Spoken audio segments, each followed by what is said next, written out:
Now that we have our computer set up, I wanted to take a step back and just give a quick overview of what OpenRoads is. It's more than likely that you are coming to this class from either Geopack or Inroads, and I wanted to just give a little bit of an overview of kind of where things are going.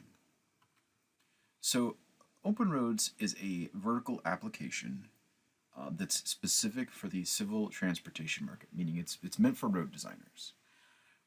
It replaces all of the previous civil tools. So this includes Inroads, Geopack, GeoMaco, Power Civil, and MX. 5 different applications that Bentley had acquired or developed over the last couple decades that all had the same, essentially the same user bases, people in the civil market doing transportation. So they were supporting 5 applications, and they've now produced one single sort of next generation application called OpenRoads, and it replaces all of those other applications. The other thing is that this happened in concert with the move or the migration to the Connect platform, which is a change to the interface, which we'll look at in a little bit more detail here.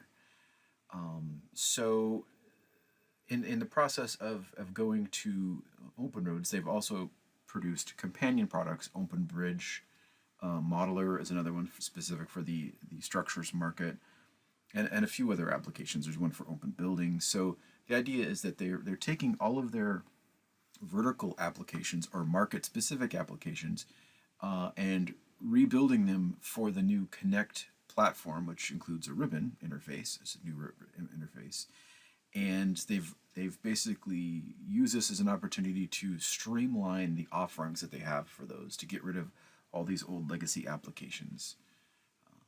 So what does that mean for you? Well, that means that if you're used to working over here in the V8i workspace, where you've got a interface that really hasn't changed a whole lot in a very, very long time, the first big change is that you're going to see that we now have a Microsoft style interface, and that's kind of the biggest change in terms of the interface. And then the next piece is that all of these applications I just mentioned now get streamlined down to the MicroStation Connect ribbon interface and the various vertical applications: OpenRoads, OpenSite, OpenRail, OpenBuildings, etc. And then your storm and sanitary, geopack drainage, all get lumped under the SU-SUDA nomenclature. So it basically integrated right into the package. Those are the main changes that you're going to see in terms of visually. So historically, when you opened up MicroStation V8i, you could go to the Applications menu and access your civil vertical tools. The OpenRoads technology has been seeded in the latest releases of these older applications, whether it was Geopack, whether it was Inroads, MX. There were some OpenRoads tools or technologies integrated into the tasks. So if you go to Civil Tools, you would see the new OpenRoads technology embedded inside these older applications. And that was due in part to the fact that they needed to introduce these tools and sort of slowly migrate the user bases from these different applications in a common direction.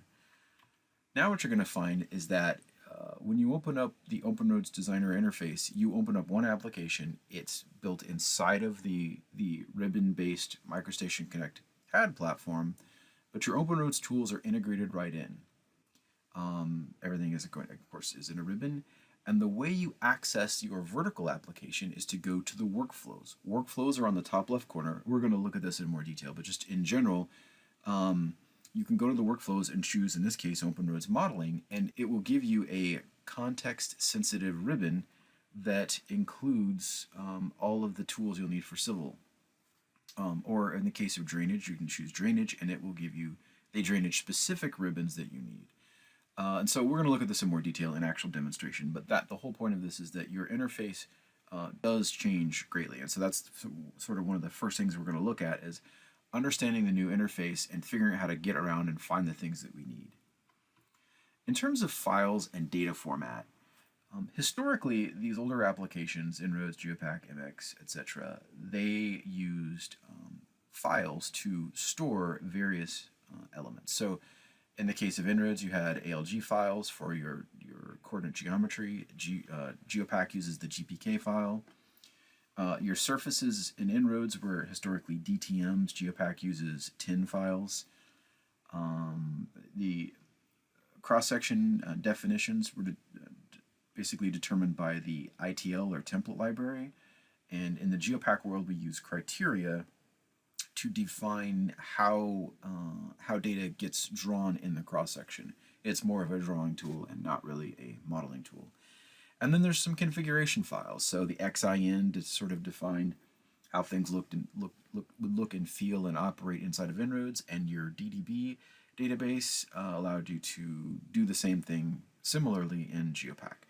Well, these things get sort of congealed down. These are all separate files in the old way of thinking, but in the new Connect or the OpenRoads Connect platform, things get streamlined. So your coordinate geometry is literally just stored in the DGN as microstation elements with some additional intelligence. Your surfaces become terrain elements, so these are elements that live also as microstation elements that have additional civil intelligence, so they live right inside the DGN file.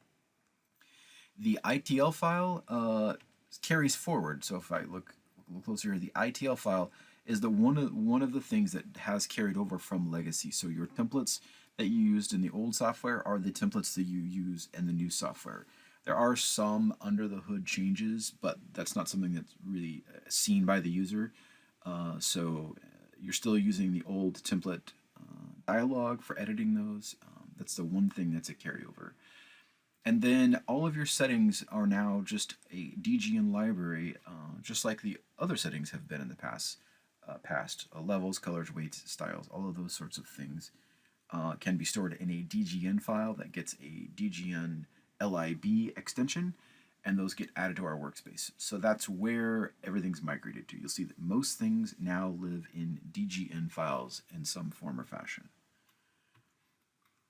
If you're coming to this from Geopack and you haven't done a lot of modeling, you're unfamiliar with modeling, this last couple minutes is for you.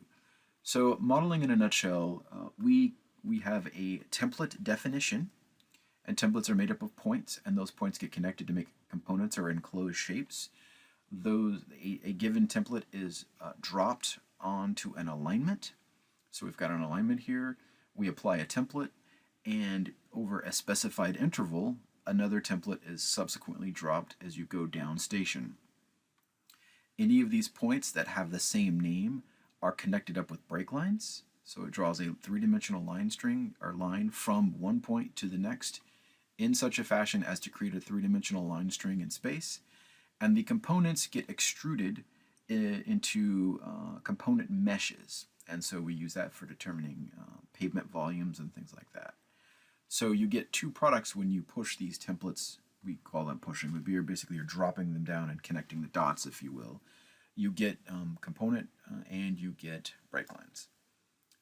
If you're coming from inroads, inroads would store the components inside of your DTM file. Now they're actually stored directly in the DGN. So when you process the model, you'll see these elements appear inside your DGN file.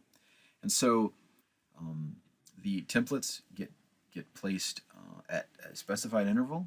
And one of the things that we need to do is to manipulate these templates, and there are various tools and techniques that we're going to learn in this class about how to manipulate and make the template match what our design intent is.